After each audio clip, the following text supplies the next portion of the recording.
Bom dia, caros congressistas. Sejam todos muito bem-vindos. É um prazer enorme tê-los aqui conosco. E num piscar de olhos, mais um ano se passou desde o nosso último encontro em Foz do Iguaçu, sob o manto das águas das Cataratas do Iguaçu, no Paraná. Agora estamos aqui banhados pela beleza do mar da Bahia, um lugar abençoado pela natureza, berço do Brasil e destino consagrado do turismo mundial. Aqui, a Unidas nos oferece mais uma vez este encontro tradicionalíssimo no mercado de saúde brasileiro, que nos junta em grande harmonia todos os anos. Sem dúvida, fazemos um grande reencontro de amigos. É com muita alegria que estamos iniciando o 21º Congresso Internacional Unidas, cujo tema é Caminhos para Inovar. Nestes 2 dias, vamos falar da nossa realidade atual e buscar alternativas para enfrentar os desafios que o futuro reserva para a saúde. Este é um momento de grande privilégio para o segmento de autogestão, que representa 11% do mercado de saúde suplementar do país, com 4.700.000 beneficiários. Privilégio que se traduz plenamente pela presença de palestrantes nacionais e internacionais de grande relevância, dos principais líderes do setor e de todos vocês que atuam decisivamente na construção do sistema de saúde do país. Nós fazemos aqui uma saudação especial aos nossos palestrantes nacionais e internacionais que se juntam a nós para compartilhar suas experiências e falar da saúde e dos caminhos para inovar sob a ótica do Brasil, Estados Unidos e Portugal. A Unidas também cumprimenta todos os patrocinadores e apoiadores, parceiros deste congresso. Nossos patrocinadores: Abbott, Allergan, Américas Serviços Médicos, Benner, BSL Saúde, Clínica Doc, Dasa, Drogarias Pacheco e Drogaria São Paulo, Fácil Informática e Impacto, Grupo Geriatrics, Gympass, Aptec, Hospital São Camilo, ITC Vertebral, Janssen, Lar e Saúde Assistência Domiciliar, LexisNexis, Libs, MedPass, Mobile Saúde, MV, Novartis, Oncoprod-Sar,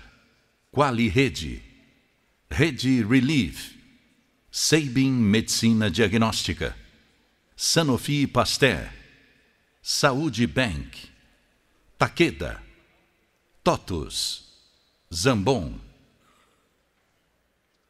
Apoiadores: Bayer, Bristol Myers Squibb, Camed Saúde, Cassemes, CBV Hospital de Olhos, Clínica São Genaro, CS Par Tech, DeLife, EMS, E-Pharma, Forbio, Grupo Quality Life, Hospital 9 de Julho, IBCC, Influence, KLP Turismo, Novo Nordisk, Horizon, Real Hospital Português, Roche, Teva, Unimed Aeromédica, United Medical, Universe, VitalMed. E agora, senhoras e senhores, convidamos ao palco o presidente da Unidas, Aderval Paulo Filho, para abrir oficialmente o 21º Congresso Internacional Unidas, Caminhos para Inovar. Bom dia a todos. Público bonito de novo, né? Todo ano, cada ano parece ficar mais bonito ainda, hein? Bom, em nome da diretoria, dos conselhos, superintendentes e demais colaboradores da Unidas de todo o Brasil, queremos, em mais essa oportunidade, dar as boas-vindas a todos os presentes, em especial aos nossos patrocinadores, autoridades, convidados. Em especial ao Dr. Rogério Scarabel, diretor de normas e habilitação dos produtos da ANS. Quando decidimos o tema do nosso congresso, Caminhos para Inovar, objetivamos trazer painéis que projetassem perspectivas futuristas e inovadoras, visando incentivar a criatividade e o senso crítico dos nossos gestores. A feira acoplada ao nosso evento também está apresentando inúmeras novidades voltadas ao nosso setor, além de estar batendo o recorde de patrocínios, fato que muito nos honra, pois continuamos realizando o maior evento da saúde suplementar do país. Poderíamos estar ainda mais contentes se o nosso segmento estivesse atravessando um momento mais equilibrado. Porém, estamos vivendo um período de turbulências, pois algumas filiadas ligadas ao setor público federal estão sendo pressionadas a cumprir determinações emanadas pelo Ministério do Planejamento, que ferem até mesmo questões regulamentares da Agência Nacional de Saúde Suplementar. Lamentável. Por isso, é de suma importância continuarmos propagando incansavelmente que o segmento das autogestões é diferente dos demais atores do setor da saúde suplementar, pois graças às nossas características de fazer gestão e de não oferir lucratividade, quer seja por fundação, quer seja por associação, quer seja por caixa de assistência ou via a área de recursos humanos, obtemos vantagens na gestão que devem ser observadas pelas empresas que optam pela modalidade de autogestão. Vantagens estas bem definidas, como, por exemplo, a qualidade dos serviços prestados, vantagens no campo tributário, ampla rede credenciada e preços mais acessíveis aos nossos beneficiários. Diante desse contexto, queremos, neste momento, reafirmar nosso compromisso de continuar a nossa batalha, principalmente perante o Legislativo, pois o relatório final de todos os projetos de lei apensados ao projeto 7419 nos contempla naquilo que mais sonhamos, ter descrito de forma acentuada na Lei 9656 as nossas características que nos diferenciam do restante do mercado da saúde suplementar. Vamos continuar nessa luta de forma incansável, logo após a posse dos novos legisladores no Congresso Nacional, pelo resgate do relatório na Comissão de Saúde, o qual prevê as alterações na Lei 9656. Recentemente também reativamos o Fórum de Entidades entre as autogestões, as medicinas de grupo, seguradoras, Unimedes e as filantrópicas. Com isso, aquilo que é comum a todos que fazem parte do setor é debatido, e aquilo que é específico, cada qual trata separadamente perante o Legislativo e as agências reguladoras. É fundamental que façamos sistematicamente pelos nossos veículos de comunicação a afirmação categórica de que o segmento das autogestões, além de ser o precursor no campo da saúde suplementar, é consagrado pelo assistencialismo extensivo aos familiares e pelo reflexo na produtividade dos empregados. Além do pré-congresso que ocorreu ontem, eu tenho certeza que foi de grande valia para todos. Hoje e amanhã teremos muita novidade a ser apresentada aos senhores. Meu muito obrigado e um excelente evento para todos nós. E agora, vamos iniciar o primeiro painel do 21º Congresso Internacional Unidas, cujo tema é Saúde do Trabalhador. Nós convidamos ao palco a jornalista Silene Pereira, editora de saúde da revista Isto É, que atuará como mediadora de todo o Congresso. Por favor, Silene. Convidamos ao palco Carlos Occhi, economista, doutor em saúde coletiva, que vai falar sobre financiamento da saúde dos trabalhadores.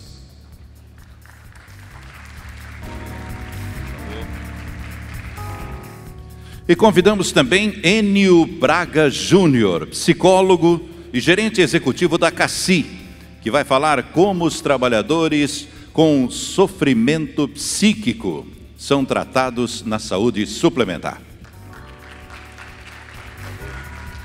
Senhoras e senhores, com a palavra, a mediadora.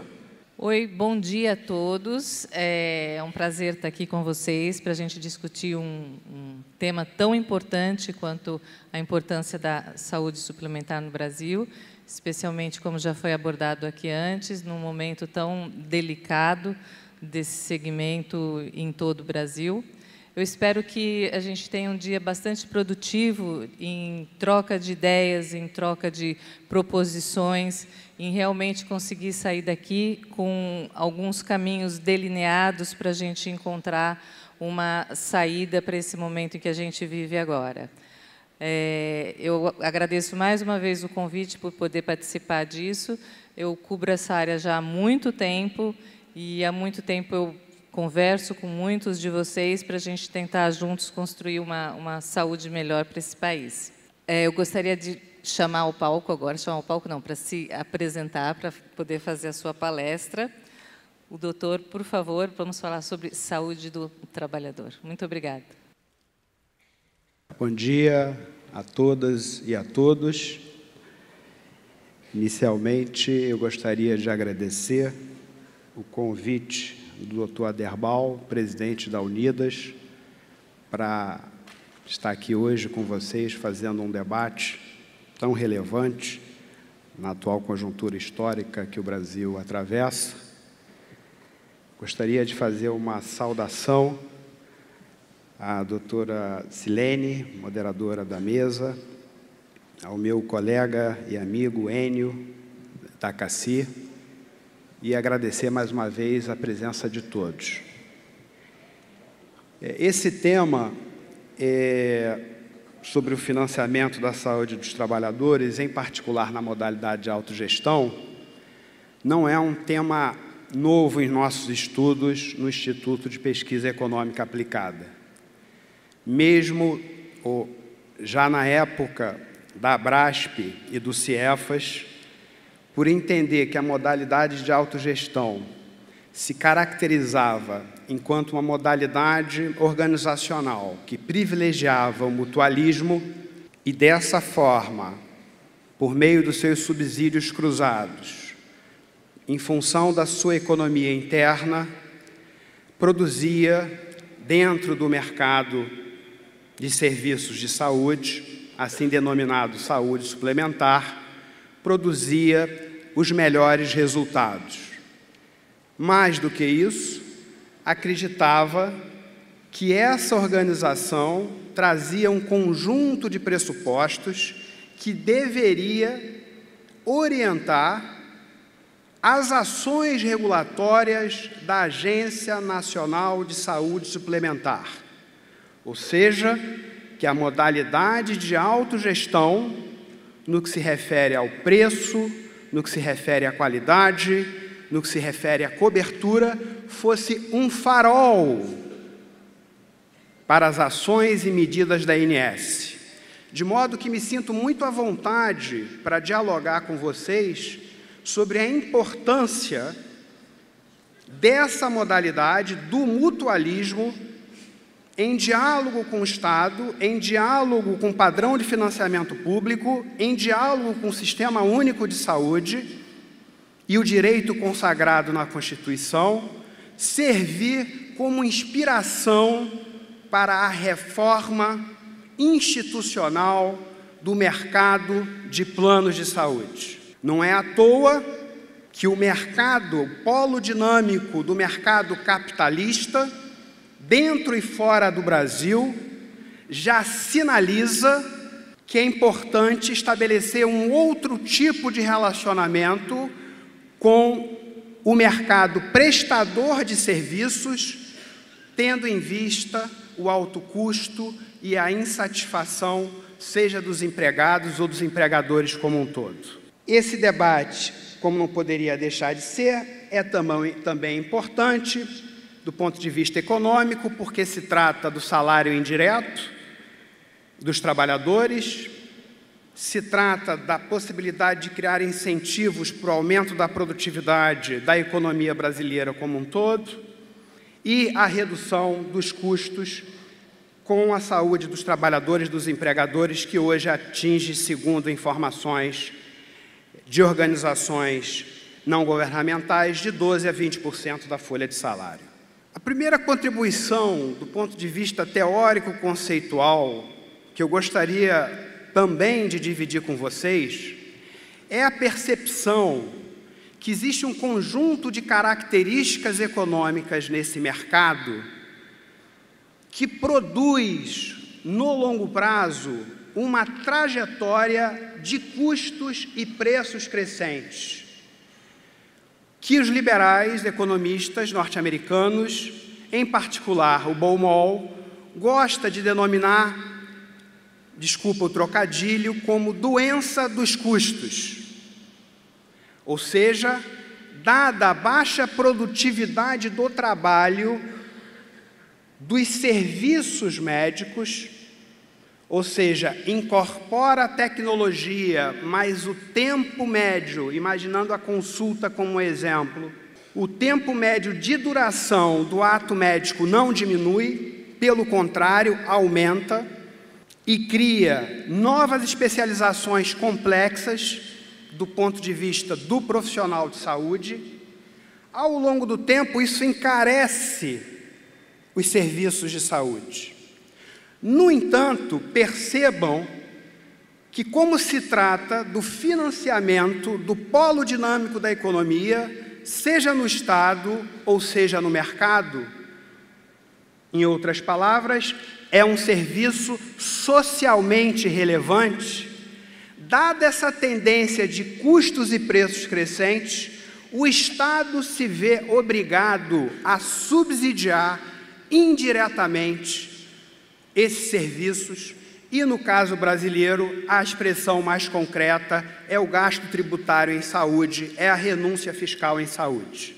É claro que os gestores do setor público e do setor privado podem inovar a gestão, podem melhorar as formas de remuneração dos prestadores, podem melhorar a qualidade de informação dos seus usuários, pode estabelecer financiamento misto, estabelecendo ou implicando em tetos de utilização, mas existe uma tendência que naturalmente pode ser contrarrestada a depender do padrão de competição desse mercado, se ele é mais concentrado, se ele é menos centralizado, se ele verticaliza a produção de serviços médicos. Embora não queira avançar nessa discussão, é importante que entendamos que o mercado de serviços de saúde apresenta características econômicas específicas, independente do que eu pense sobre ele, características essas que, no longo prazo,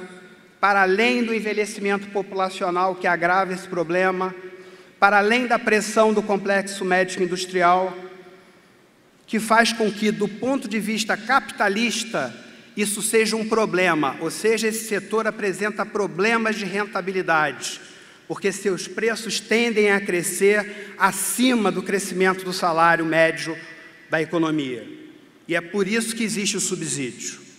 A questão da revolução tecnológica, eu fiz questão de apontar, porque de fato ela pode abrir historicamente um conjunto de práticas que venham a refutar esse argumento que eu acabei de apresentar. Por quê? Porque o que faz com que os preços e os custos e os preços sejam crescentes é a baixa produtividade do trabalho, ou, se vocês preferirem, uma produtividade do trabalho abaixo das demais atividades econômicas. Então, essa revolução que está em curso hoje, eu falo de uma produtividade média, tá certo? Em algumas especialidades, claramente, você houve um aumento da produtividade do trabalho, e o exemplo claro disso são as cirurgias ambulatoriais. Estou falando aqui na média, na média, existe uma produtividade abaixo das demais atividades econômicas que provoca essa tendência de custos e preços crescentes. Então, eu trouxe essa discussão, voltando, da revolução tecnológica, porque ela pode abrir, sim, possibilidades do ponto de vista da produtividade do trabalho, mas, por outro lado, ela acentua da necessidade dos consumidores e das próprias operadoras de anunciarem o fator tecnológico para a atração da sua clientela como fator preponderante na resolutividade dos serviços de saúde. E, contraditoriamente, de outro lado, impõe um conjunto de restrições que, classicamente, na literatura norte-americana e brasileira, foi denominado como managed care. A questão do envelhecimento populacional, naturalmente, que acentua, que agrava essas duas tendências. No caso da autogestão, uma vez que ela tem essa característica mutualista, na média, a proporção de idosos nessa modalidade é maior do que em outras modalidades, e isso pressiona ainda mais essa organização, digamos assim, mutualista, e por isso mesmo acredito, doutor Aderbal, na contramão do que a ANS vem fazendo. Pelo contrário, a autogestão deveria ser estimulada, deveria ser criado incentivos para a autogestão, no sentido que ela contrarrestasse essas pressões. Nós vamos fazer uma nota técnica no IPEA, estamos concluindo, onde a gente analisa a taxa de inflação acumulada dos planos de saúde de maio de 2000 a abril de 2018. Eu trouxe apenas um gráfico desse trabalho, que ainda é inédito, que será brevemente lançado, onde, comparando a taxa acumulada dos planos de saúde medido pelo IPCA, o índice oficial de inflação do governo, com a taxa acumulada dos serviços médicos e dentários, os serviços laboratoriais e hospitalares e os produtos farmacêuticos e óticos. De maio de 2000 a abril de 2018, a taxa acumulada dos planos de saúde foi de 382%, enquanto a taxa acumulada dos serviços médicos e dentários foi de 230%, ou seja, 150% a menos da taxa acumulada da inflação dos planos de saúde. Os serviços laboratoriais e hospitalares, 165%, a taxa acumulada, e os produtos farmacêuticos e óticos, 158%. Ou seja, do ponto de vista do IPCA, está claro que a inflação de plano de saúde vem crescendo a uma taxa de crescimento bem mais rápido do que esses insumos. E do ponto de vista do financiamento dos serviços do trabalhador ou dos usuários, isso é um problema para os empregadores. Em particular, se você tem uma organização que quer trabalhar com subsídio cruzado. Então, foi apenas para ilustrar a tese anterior, qual seja dos custos e preços crescentes. Faço apenas um alerta. Esse trabalho traz uma novidade, Enio, bastante interessante. Nós expurgamos do índice de inflação setorial o item plano de saúde. E quando você expurga o item plano de saúde, existe uma relação, uma correlação, digamos assim, entre a taxa de inflação geral e a taxa de inflação do setor saúde. Ou seja, o maior impacto no índice de inflação setorial é o aumento dos preços dos planos de saúde. E se a gente quer olhar para o IPCA como uma proxy, apesar dos problemas dessa relação de identidade, dos custos do setor, uma vez que índice de preço mensura a questão da frequência, é necessário que retiremos do índice de inflação setorial, se a gente está pensando nos custos dos planos de saúde, ou numa proxy, tirar o item plano de saúde da curva do índice de inflação do setor saúde e cuidados pessoais. A conjuntura brasileira, hoje, a partir da introdução da Emenda Constitucional 95, é de redução do gasto público per capita em saúde. Essa afirmação ela decorre de duas constatações. A primeira foram os exercícios contrafactuais que fizemos, comparando a Emenda Constitucional 29 com a Emenda Constitucional 95, olhando para os anos de 2001 e 2015, que os economistas gostam de chamar de exercícios contrafactuais, e claramente há uma redução do gasto público per capita em saúde, a partir da análise desse exercício contrafactual. A outra constatação é o que já aconteceu em 17 e em 18, ou 16, 17 e 18, que não passou a valer para o gasto público só passa a valer a rigor em 18, mas você pode fazer uma comparação e você já observa, sobretudo se você olha a despesa paga e não a despesa empenhada, que é o que vale com a EC 95, porque ela congela em termos reais a despesa paga, as despesas primárias totais. A tendência é de uma redução do gasto público, e a gente sabe que a clientela da medicina privada, ao seu modo, utiliza os serviços de urgência e emergência, banco de sangue, alto custo de medicamentos, transplante, serviços de alta complexidade em cardiologia e oncologia e etc. O segundo elemento da conjuntura que eu gostaria de destacar é o momento de estagnação da economia brasileira, cujo efeito mais concreto e dinâmico foi a redução do número de usuários, seja em função da renda média da economia brasileira, seja em função do desemprego, junto com o aumento dos planos de saúde. E terceiro, isso é claro que pressiona o sistema, seja o público ou privado, a deterioração das condições de vida, inclusive pela crise econômica, o que a medicina social explica antes mesmo das inovações, seja no campo epidemiológico econômico, das pesquisas sociais empíricas. Então você tem uma pressão de todo lado, piora as condições de saúde, as pessoas demandam mais serviços, os preços desses serviços estão aumentando e o gasto público federal em saúde, que repassa 2/3 dos seus recursos para estados e municípios, também vem caindo. Ou seja, não é apenas a autogestão que está, digamos assim, sendo pressionada por essa conjuntura, mas o conjunto do sistema público e privado também.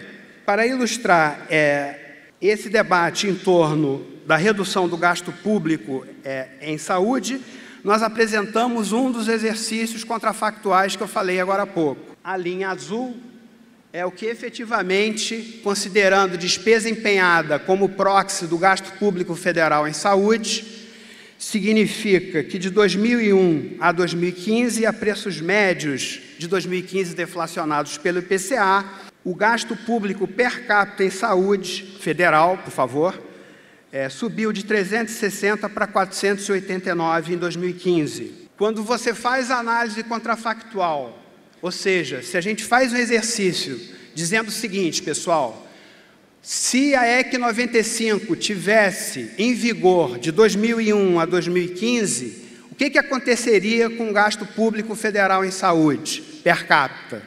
Ele diminuiria de 360 para 338. Ou seja, até quando agências multilaterais que defendem um mix público-privado acreditam que o setor público deveria gastar 6,5%, 6% do PIB em saúde, objetivamente a EC 95 fará com que o setor público gaste menos em relação ao PIB, em relação à receita corrente líquida. Aliás, esse foi o objetivo da EC 95, desvincular os recursos da saúde desses indexadores. Na mesma linha, eu falei muito rapidamente para vocês dos subsídios destinados ao mercado de serviços de saúde, em particular dos subsídios destinados à demanda, à pessoa física e à pessoa jurídica. Esses subsídios, sobretudo para aqueles que declaram o modelo completo, significa que o cidadão, o usuário, o declarante, está pagando menos do seu plano de saúde no preço final. Ou seja, o governo paga uma parte do seu plano de saúde via renúncia fiscal. Já em 2015, a gente observa um crescimento, tendo como base 100 em 2003, comparando o gasto direto do Ministério da Saúde, o PIB deflacionado pelo seu deflator implícito e o próprio gasto tributário em saúde, dado oficial do IPEA e da Receita Federal do Brasil, que existe uma taxa de crescimento desse subsídio maior até do que o gasto direto. Em 2015, ele significou basicamente quase 33% do gasto público federal em saúde. Lembrando que ele também é um subsídio destinado à oferta, aos hospitais filantrópicos e à indústria farmacêutica. O que eu estou querendo sugerir é que, tendo em vista esse quadro de ajuste fiscal, é possível, assim como na educação, que existe um teto para os gastos em saúde. E isso significa, uma vez que os empregadores, com todo respeito, têm empurrado esse risco para os usuários e para os trabalhadores, o usuário, o trabalhador que tem cobertura por plano de saúde vai acabar pagando mais pelo seu plano de saúde. Não precisa dizer que economistas de todas as matizes, liberais e ou social-democratas, acham que esse subsídio ele é inequitativo, porque na prática ele torna desigual o gasto público federal per capita, mesmo se você ajustar por utilidade. Cheguei na discussão sobre a autogestão. Não estou alinhado com nenhuma proposta, gostaria de frisar esse ponto, nenhuma proposta tecnocrática que foi feita no sentido de circunscrever a dinâmica dessa organização ou dessa modalidade, exatamente pelo que eu falei inicialmente, por entender que dentro do mercado ela é aquela que melhor se aproxima dos preceitos constitucionais do Sistema Único de Saúde. Mas certamente nós precisamos pensar a questão da economia de escala.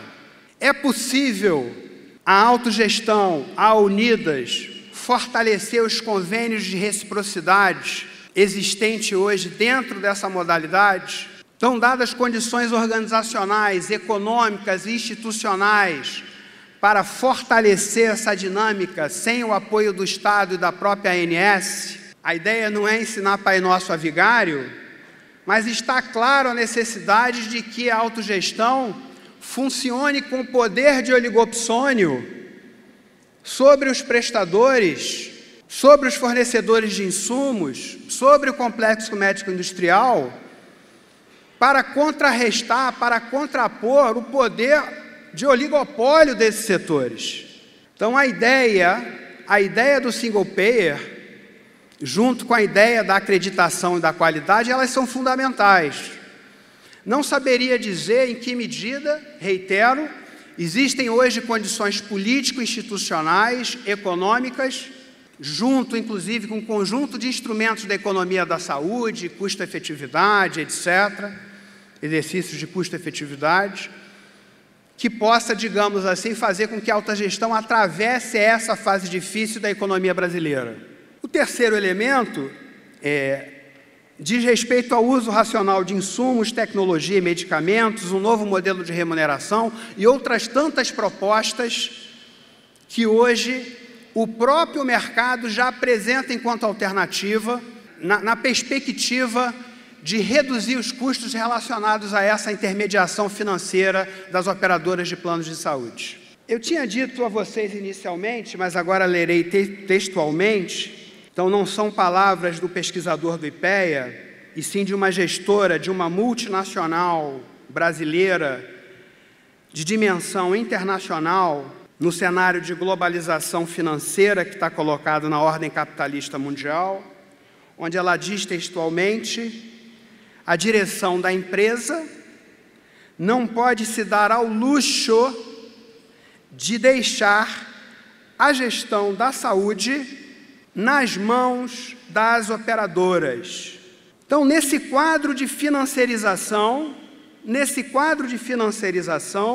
onde o capital financeiro cada vez mais organiza um conjunto de atividades econômicas, inclusive para contrarrestar aquela tendência inicialmente abordada na nossa apresentação, eu gostaria de perguntar às senhoras e aos senhores, aos dirigentes da Unidas aqui presentes, em que medida esse movimento de concentração das operadoras líderes cada vez mais ocuparem um market share, ampliarem seu market share inclusive sobre os usuários da autogestão.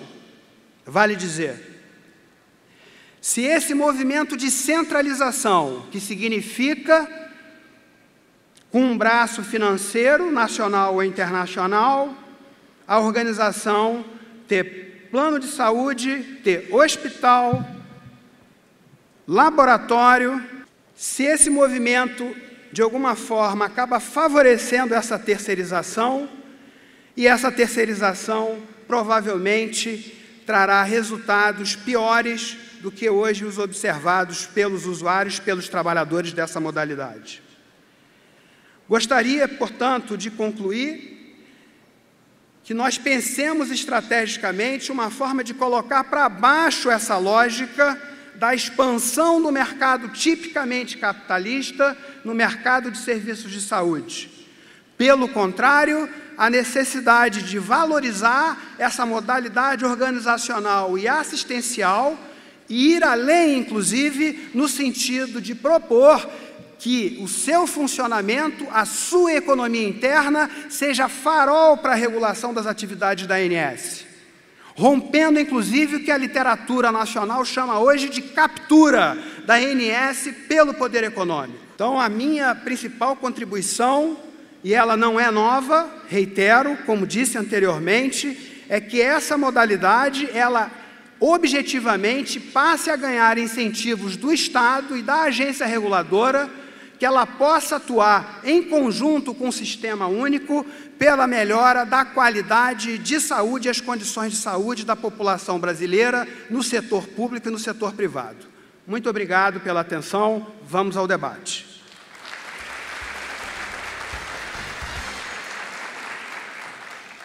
Muito obrigada, Dr. Carlos. Agora eu quero chamar à palestra o Dr. Enio Braga, que vai nos falar sobre como os trabalhadores com sofrimento psíquico são tratados na saúde suplementar. Por favor, professor. Bom dia a todos e a todas. Inicialmente, agradecer a Unidas pelo convite, para participar desse evento. Estou muito feliz, muito satisfeito. Em especial, por ter a oportunidade de tratar de um tema que, no meu entendimento, ele tem sido colocado sempre em segundo plano, em especial na saúde suplementar, que é a discussão de saúde do trabalhador no geral e, mais especificamente, de saúde mental. É importante, nessa apresentação, que para o próprio conceito de saúde mental, que a gente faça uma rápida retrospectiva histórica para entender o estágio atual desse tema. E eu sempre acredito na importância da história para que a gente possa entender as condições presentes, porque, inclusive, isso tem sido um problema, em especial, da sociedade brasileira. O desconhecimento da história tem levado à repetição de coisas que gostaríamos que não mais estivessem acontecendo. Então, assim, a discussão de qualquer conceito, tema, em especial na saúde, é fundamental esse percurso para que a gente possa entender que um conceito, por exemplo, de saúde mental, ele não é um conceito só evolutivo do ponto de vista técnico, mas ele tem determinantes sociais, econômicos, políticos, históricos, etc. Então, eu vou passar rapidinho milênios em cerca de alguns minutos, definindo alguns marcos, só para poder ilustrar um pouco essa discussão. Nessa evolução histórica, eu começo só destacando a antiguidade, onde o conhecimento científico era muito inicial ou praticamente inexistente, mas já exigia movimento, como sempre a sociedade faz, para entender o que está acontecendo em relação ao comportamento humano. E aí a referência para a antiguidade eram as explicações mágico-religiosas, que dominavam a sociedade até então, com características muito claras, por exemplo, de que as pessoas que apresentavam esses comportamentos, considerados, ainda não categorizados, mas considerados como transtornos mentais, eram pessoas que tinham, vamos chamar, posse, de, vamos chamar, explicações mais sobrenaturais. Inclusive, quem normalmente cuidava disso eram os sacerdotes, tais, com aquelas medidas, que vocês podem imaginar. Então, assim, essas pessoas especiais ou com funcionamentos diferentes, elas elas poderiam ser consideradas como emissários dos divinos ou dos deuses, como também elas serem portadoras de castigos, e por isso elas mereceriam, num determinado momento, serem acolhidas e no outro serem repudiadas. Na evolução, é interessante destacar o que aconteceu na Grécia Antiga, porque já é uma busca de uma sociedade em tentar entender um pouquinho melhor como é que é esse processo, do sofrimento psíquico ou da saúde mental.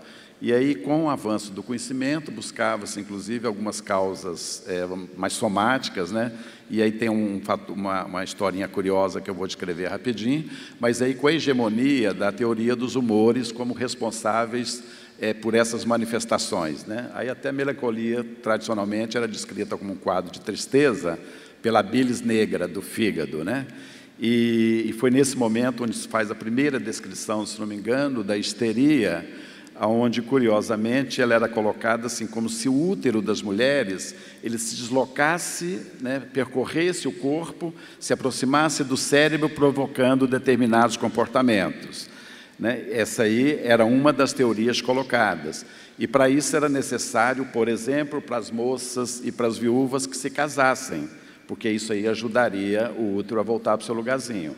Adicionalmente também era preconizado as lavagens vaginais, para que o útero também saísse desse lugar que impacta o comportamento e voltasse para o seu lugarzinho. Isso parece ilustração, vamos chamar assim, mais humorística, mas é a reprodução do conhecimento disponível na época, E aí fazemos um recorte e chegamos na Idade Média, a chamada Idade das Trevas, que às vezes ela parece que fica no tempo e às vezes ela retorna de uma forma estranha, mas aonde há uma tendência, e aí foi o grande fortalecimento, especialmente da Igreja Católica, do pensamento religioso e das práticas decorrentes disso, As pessoas que apresentavam, enfim, comportamentos que de alguma forma levassem a esse tipo de compreensão, elas estavam tratadas da forma entendida pela Igreja na época, que aquilo era possessão e merecia desde exorcismos até a fogueira. Isso era dominante nesse momento. A gente avança na história e vamos chegando no século XVIII, e aonde, principalmente com o advento do Renascimento, que começa a ter preocupações importantes em relação aos direitos, à cidadania e a circulação mais efetiva do conhecimento, temos avanços importantes em relação à própria compreensão desse processo tão complexo, E temos aí como marco importante, já no pós-Revolução Francesa, com uma estruturação mais adequada do ponto de vista, inclusive, científico, e uma grande figura, que inclusive vários serviços de psiquiatria são nomeados com seu nome, que é o Pinel, e até utilizado pejorativamente, como, você está Pinel, que você está meio doido, E o Pinel teve um papel importante, porque nesse processo, as pessoas categorizadas como os loucos, mas outras que foram excluídas socialmente, pobres, mendigos, etc., eles eram confinados aos porões das instituições. E aí tem imagens famosas de libertando, de uma forma mais humanizada essa população e que pudesse tentar e aí começar a sistematizar conhecimentos que dessem conta dessas necessidades, e necessidades bastante complexas, Na sequência, ou na evolução, desse momento do Renascimento, já do século XVIII, caminhando para o século XIX, tivemos aí importantes avanços. E aí eu só destaco algumas questões, como o conceito de inconsciente do Charcot, que faz uma avaliação e um aprofundamento importante sobre a questão da histeria novamente, utilizando na época a hipnose como uma estratégia de cuidado desse mal, entre aspas, que era muito presente na população, E, paralelamente, e aí já começa uma aproximação com a discussão mais atualizada, surge na Alemanha, e aí a psiquiatria já seguindo a medicina, já também como algo decorrente do aprofundamento do conhecimento sobre o funcionamento humano. E nessa fase também temos aí o aparecimento dessa grande figura, que foi o Freud, que desenvolveu toda a teoria psicanalítica e passou a ter, pelo menos durante um determinado momento, e até hoje extremamente válida e utilizada, um papel importante para poder desestigmatizar essa população, entendendo que existia processos importantes que deveriam ser cuidados e tratados, e aí ele entra com o conceito de inconsciente, repressão e todas aquelas questões que eu acho que não é o caso, né, nem objeto dessa discussão. E também tivemos aí, a partir do século XX, do século XIX, eu vou tratar disso um pouquinho, né, com mais cuidado, já o aparecimento de algumas substâncias aí com atuação direta no sistema nervoso central e que teve uma participação importante no tratamento dessa população. Muito bem, tivemos, e aí eu estou caminhando, né, séculos e séculos na rapidez necessária para dar conta do meu tempo aqui que estou monitorando. Nos anos 30, a introdução dos tratamentos eletrochoques e das psicocirurgias, né? Tratamentos dramáticos, principalmente a psicocirurgia, sem inclusive evidência, né, eram, né, experiências feitas com animais, depois transplantadas para as pessoas, e assim, e vigente até um dia desses, gente. Eu vou falar rapidamente da reforma psiquiátrica. Isso era bastante presente nos hospitais psiquiátricos, nas clínicas, esse tipo de tratamento, inclusive virou uma bandeira do movimento que eu vou relatar, né, esse abaixo eletrochoque, abaixo a psicocirurgia. Tem lá no Hospital do Engenho de Dentro, lá no Rio, no Museu da Anista Silveira, uma produção de um paciente internado, fantástico, um artista, e ela vai demonstrando, né, como é que ele foi evoluindo na expressão dele e na evolução do tratamento, e ele é lobotomizado, e aí, assim, toda aquela forma que estava sendo elaborada e sofisticada em termos de figuras, ela acaba sendo distorcida e ela fica completamente disforme, né? E isso é só para caracterizar isso. E ao término da Segunda Guerra é que aí tem um avanço importante em relação a muitas questões e também em relação às terapias medicamentosas, que tem o seu uso indicado, mas eu vou destacar um capítulo especial para isso, mas com muito cuidado que nós temos que ter ao fazer essa discussão da medicalização, em especial nos tempos de hoje, né? E um outro fato curioso é que assim, o mundo avançava e o Brasil caminhava muito lentamente, por uma série de razões, algumas eu vou abordar. Então, assim, enquanto nós tínhamos avanços importantes, né, especialmente nos chamados países centrais, no Brasil ainda era essa política caracterizada pelo isolamento, pelo confinamento, né, e nos grandes hospitais que sofreram uma evolução importante. Nós chegamos, acho que nos anos 60, se não me engano, a cerca de 100 mil leitos, né, e com tratamentos absolutamente ultrapassados. Na realidade, nem tratamento, essas pessoas eram confinadas, e eu estou falando de pacientes mais graves, mas também de uma população que era direcionada para esse serviço por uma série de outras razões, inclusive razões assim pouco éticas, né, em relação a como se deve cuidar e estruturar uma sociedade, né? Tá, e aí, avançando, chegamos nos anos 80 com transformações importantes em relação à saúde mental, importantes. Começaram mudanças na Europa, em especial em 3 países, Inglaterra, França e a Itália, e Estados Unidos também, que foi, o germe, inclusive, estimulou muito aqui no Brasil a reforma sanitária, foi a medicina comunitária, a experiência de Trieste na Itália, o Franco Basaglia, da antipsiquiatria. Então, assim, vários movimentos e discussões, de alguma forma, se contrapondo à prática vigente e apontando para um processo de muito mais respeito às pessoas e de libertação, né? E isso contaminou fortemente o Brasil nesse período, que foi o período também da redemocratização. Eu sou oriundo, né, inclusive desse movimento que eu estou destacando aqui agora, que é o movimento da luta antimanicomial, que foi uma articulação pós-Constituição de 88, que tinha como grande bandeira, né, em função das condições desumanas como as pessoas eram tratadas no geral, né? E aí não estou falando só dos pacientes mais graves, que era uma proposta de fazer a extinção gradativa dos manicômios e a substituição por recursos extra-hospitalares, que eu vou discorrer um pouco ao falar de qual é o sistema de atenção integral que nós precisaríamos e que temos, né, parcialmente em alguns lugares, precisaríamos de ter na saúde suplementar. E para ilustrar essa discussão, eu só destaco o projeto de lei do Paulo Delgado, que só para ilustrar, dizendo o quê? Um projeto de lei que ficou de 1989 a 2001, onde parecia ter consenso em relação aos seus princípios, mas que um grande lobby, uma grande pressão, principalmente dos empresários do setor, que lucravam de uma forma espantosa com essa falta de tratamento, se opunham, em especial, em relação à extinção dos manicômios, né? E aí ele destaca algumas coisas que eu vou falar um pouquinho, que é exatamente essa substituição por serviços alternativos ou substitutivos.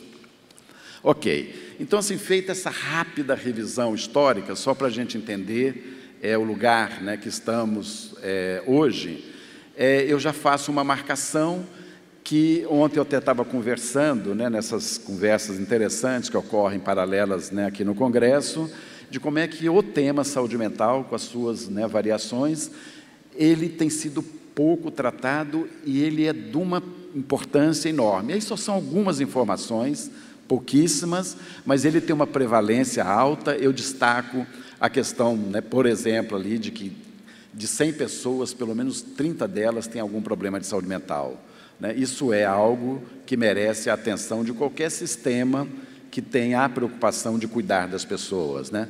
A depressão, que é uma questão muito séria, né, ela hoje atinge, pelo menos estudos mais atualizados, cerca de 300 milhões de pessoas no mundo, né? E, enfim, aí temos os transtornos mentais, são chamados os TMCs, que também tem uma carga de 12%. Eu só destaco isso para a gente entender o tamanho desse problema. E já faço uma observação que, assim, as pesquisas epidemiológicas são fundamentais para planejamento em saúde. Agora, na saúde em geral e na saúde mental em especial, nós precisamos ter muito cuidado com essa questão do diagnóstico. E aí é um tema que eu vou tratar mais na frente, que é a medicalização da sociedade, levando a diagnosticar todo mundo. Então, hoje, por exemplo, a última versão do DSM-5, se não me engano, ele tem 500 diagnósticos, todos aqui, sem exceção, têm algum diagnóstico, né? Todos aqui têm algum diagnóstico. Seguindo, então, como a intervenção é muito focada no medicamento, é como se todos nós, ao sermos diagnosticados, necessitássemos também de alguma terapêutica que hoje é muito focada, mas eu falo só um pouquinho mais disso na frente, tá bom? Tá, e pensando já em como organizar, articular sistema para dar conta da magnitude desse problema, considerando a evolução histórica, é importante nós superarmos o conceito clássico de doença, que já foi muito discutido nesse congresso inúmeras vezes, em especial a saúde mental, né? O conceito ampliado de saúde, ele procura exatamente caracterizar, deixar isso bem claro, que o processo saúde-doença, e aí o processo saúde-doença também mental, ele é multideterminado, ele é multicausal, então não é uma questão só somática ou só psicológica, né? Como a pessoa vive, como é que ela está inserida, eu até destaco depois em algumas considerações que eu faço sobre saúde mental e trabalho, o tanto que o trabalho interfere, né, nessas questões, mas é para entender que isso também, eu vou correndo, é fundamental. Vou apressar um pouquinho por causa do meu tempo. Saúde mental e trabalho, e aí eu estou trazendo essa discussão, na medida que a mesa tem essa preocupação, eu só queria destacar assim, que a evolução, a mudança da sociedade, aí, principalmente em relação ao processo de produção, né, que saiu muito do processo produtivo, estamos aí em plena era do conhecimento, tem tido um impacto nos trabalhadores. Isso tem levado a inúmeras pesquisas que têm apontado a complexidade e o agravamento dessa situação e a dificuldade de manejo, porque isso envolve um complexo de interações que passam por organização, pela sociedade, por valores, etc., etc. E aí eu só coloco o Dejour, né, porque ele é um pensador importante francês que introduziu a dinâmica do trabalho. O Ministério do Trabalho, no estudo de 2001, ele destaca algumas coisas, né, estabelecendo uma conexão entre a interação do trabalho, de contexto de trabalho e determinados fatores que têm uma interferência importante. E aí eu elenco rapidamente, vou ler uns 2 ou 3, que, por exemplo, ainda mais no sistema atual, com recessão, depressão, grandes riscos, como é que pode se agravar essa situação, e nós temos que estar preparados, sim, para mudar a situação, mas também para pensar como estruturar o sistema para dar conta disso, né? A falta de trabalho, perda de emprego, né, a situação de processo de trabalho, a falta de comunicação, né, essas empresas, as organizações autoritárias, elas também contribuem para isso, na medida que não tem espaço de diálogo, de interação, e de forma que os trabalhadores também possam encontrar alternativas e soluções para lidar com esses fatores estressores, né, e por aí vai, né. Isso aqui, né, eu aponto só alguns grupos, né, das doenças mentais que têm relação com o trabalho, para a gente entender a complexidade e a importância desse tema, alcoolismo crônico, episódios depressivos, etc., né? Muito bem. Aí, feita essa consideração, conceito ampliado e tal, eu entro na discussão mais específica, vou fazê-la correndo pelo tempo, mas, assim, hoje, gente, nós temos na saúde suplementar uma estrutura de serviços que, no meu entendimento, ela atende mal a população com as suas condições de adoecimento, agravamento geral, em especial na saúde mental, ela cuida muito mal, né, e contribui muito pouco para que essas pessoas tenham o cuidado adequado, né? Eu destaco algumas características, vamos chamar assim, de como é que esse sistema está estruturado, mas o modelo é um modelo biomédico hegemônico, né, com processo de medicalização ativa. Então, assim, hoje cresceu mais de 60% nos últimos anos, uma pesquisa feita, se não me engano, pelo CDE, a utilização de psicofármacos. Então, se vocês pegam, por exemplo, o DSM-5 e tem lá a categorização de sintomas, um determinado diagnóstico, esse manual tem servido de referência para profissionais de saúde, médicos, psicólogos, etc., para poder estabelecer um diagnóstico e, relacionado ao diagnóstico, um medicamento, com uso abusivo disso e todos os problemas decorrentes dessa utilização absurda. Hoje eu falo que nós medicalizamos a sociedade, né, tirando da sociedade a oportunidade, por exemplo, de viver momentos que são importantes para o seu crescimento, como o sofrimento. Ninguém pode sofrer mais. As pessoas entram em sofrimento, são diagnosticadas como depressivos, por exemplo, e são medicalizadas, levando à apatia, né, impossibilitando ela, por exemplo, da expressão da subjetividade, de forma a lidar e utilizar aquilo como um fator de crescimento, né? O modelo asilar hospitalocêntrico ainda está presente na saúde suplementar, um número expressivo de clínicas, em especial na dependência química, de serviços de longa internação, sendo algo que já está superado no mundo inteiro, né? A saúde pública trabalhando fortemente contra isso, mas isso sendo um recurso ainda muito presente na saúde suplementar. E aí é centrado no indivíduo, ponto, fragmentação, cuidado, etc., né? Muito bem. Aí o desafio que está colocado é organizar redes de atenção integral à saúde mental, né? Redes de atenção com características, né, seguindo diretrizes, componentes, características, que eu elenco alguns, né? A importância do trabalho interdisciplinar na medida que o conjunto de saberes, considerando a complexidade do processo e a multicausalidade, não é só a atribuição de uma especialidade só, é o diálogo entre esses conhecimentos que possibilita uma melhor intervenção. É a definição de projetos terapêuticos singulares, não massificados, né? Não trabalhando com grandes grupos em termos de possibilidade de ação e de intervenção, construído junto com o cidadão, construído com a família, construído com o serviço. Ações intersetoriais são fundamentais. Eu preciso de dialogar com outros setores, né, em relação ao campo da saúde, fora do campo da saúde, com estratégias potentes de sensibilização, de capacitação das equipes, com educação permanente, com matriciamento de equipes para desenvolver habilidades para lidar com essa complexidade, e até destaco a estratégia de redução de danos, que tem sido uma importante discussão, ainda muito cheia de preconceito na sociedade, mas como algo que pode amenizar em relação às dependências químicas, quadros dramáticos, principalmente agora com o advento do crack, né? As características, eu já mencionei algumas diretrizes, né? A partir dessas redes de atenção estruturadas, eu falo rapidinho da composição delas, mas assim, entendendo o cuidado integral, essa visão holística da pessoa, as ações de promoção, prevenção, não fragmentadas, não dicotomizadas, mas todas elas presentes na ação dos profissionais que estabelecem essa relação, né, com essa população, entendimento de que a pessoa está inserida socialmente, numa família, num trabalho, na comunidade. Eu preciso olhar todos esses elementos ao pensar em estratégias. E a permeabilização que deve ter essa rede a práticas alternativas importantes, como terapia comunitária, né, que alguns conhecem, que tem uma potência fantástica, que foi desenvolvida no estado do Ceará, levada para o Ministério da Saúde e hoje abandonada, exatamente com a proposta de a comunidade, com determinadas informações e estratégias, ela tem condição de cuidar melhor, por exemplo, do que um serviço até mais estruturado, as constelações familiares, etc., né? Os componentes, eu sou falar rapidinho, mas assim, a saúde mental ela tem especificidade e precisa levar em consideração.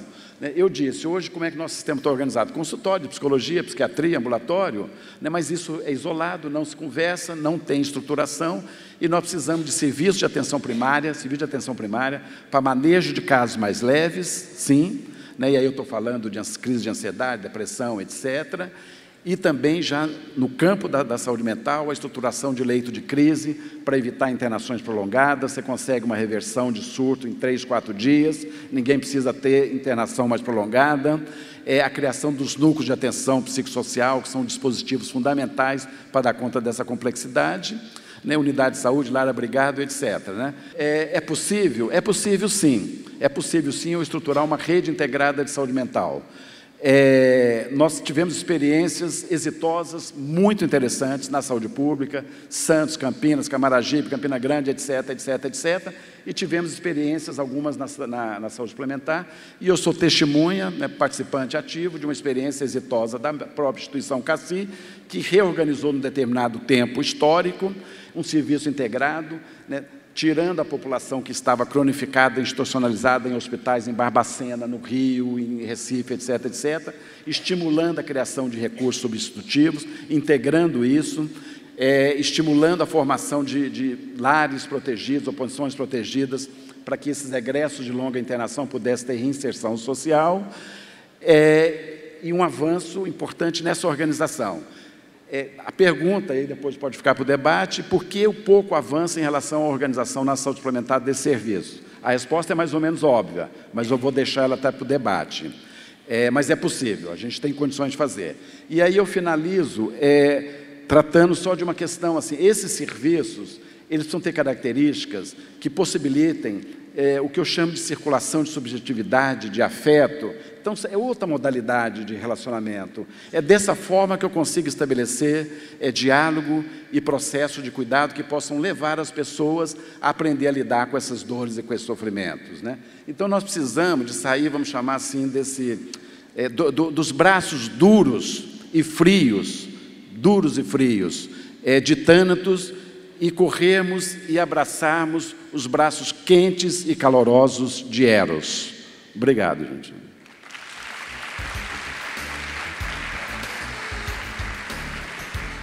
Bom, agora a gente vai abrir para as perguntas, eu imagino que elas sejam diversas, até pela riqueza aqui das palestras que a gente escutou. Primeiro, para o professor Enio, o senhor demonstrou ali muito claramente o impacto das doenças mentais no mercado de trabalho.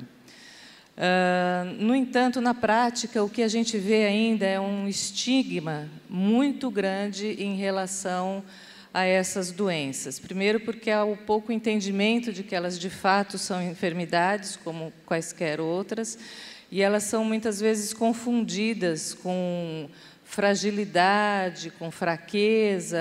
A pessoa tem depressão, ela está apática, ela não consegue produzir, ela não consegue render o que ela poderia render no trabalho. E isso, em geral, ainda isso não é bem visto no trabalho. As pessoas tendem a esconder essas condições porque elas podem perder posições, têm medo de revelar isso no mercado de trabalho. Como é que a gente pode fazer para reduzir esse estigma e fazer com que as pessoas deixem de ter esse temor e procurem, de fato, auxílio? Eu tenho até uma experiência, eu trabalhei no Banco do Brasil há muitos anos e consegui estruturar um serviço de atenção interno numa agência de 3.000 pessoas em Brasília. E por que eu estou contando isso? Que todas as pessoas que eram identificadas como portadoras de alguma situação especial, elas eram jogadas no chamado arquivo central. Imagina, era uma loucura esse arquivo. Era o lugar mais interessante do Banco do Brasil, era esse arquivo central. Daí a necessidade de nós termos, sim, alternativas, tanto de esclarecimento a respeito do tema, como também criar espaços, por isso que eu disse que é intersetorial, é fundamental a organização dos trabalhadores, e aí eu falo, inclusive, do movimento sindical, que tem feito um trabalho, eu acho que interessante nesse sentido, tanto de acolher, como também de sensibilizar empresas, no sentido de não estigmatizar. Porque, assim, não existe, é claro que um funcionamento, um paciente mais grave, ele pode ter algumas limitações, a gente sabe o tanto que isso é complicado para o processo produtivo, mas é possível uma adequação e uma inserção. Então, assim, a solução não é fácil, mas, assim, a palavra utilizada é conscientização, informação, sensibilização, né, e o entendimento, porque até hoje, esse conceito, por exemplo, do paciente mais grave, de que ele é perigoso e agressivo, está presente na sociedade. E isso é uma exceção. Uma exceção, mas isso é que está no imaginário da população. Então, informação, informação, informação. Hoje continua sendo secundarizado esse assunto, a gente vê o tanto, pouco debate feito, e a contraposição disso que é diagnosticar todo mundo, né, com determinada patologia, e aí o problema que se dá no trabalho, os trabalhadores escondendo o diagnóstico para não serem prejudicados, até em relação a processos de progressão, né, no trabalho. Então, é um desafio importante, né?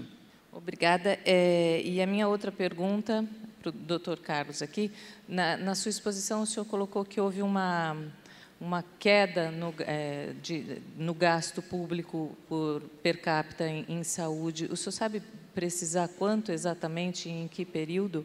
Nesse exercício que nós chamamos, economistas, de contrafactual, analisando aquilo que efetivamente aconteceu por meio da regra de financiamento do SUS vigente à época da Emenda Constitucional 29, cuja variação era definida pela despesa empenhada vezes a variação nominal do PIB.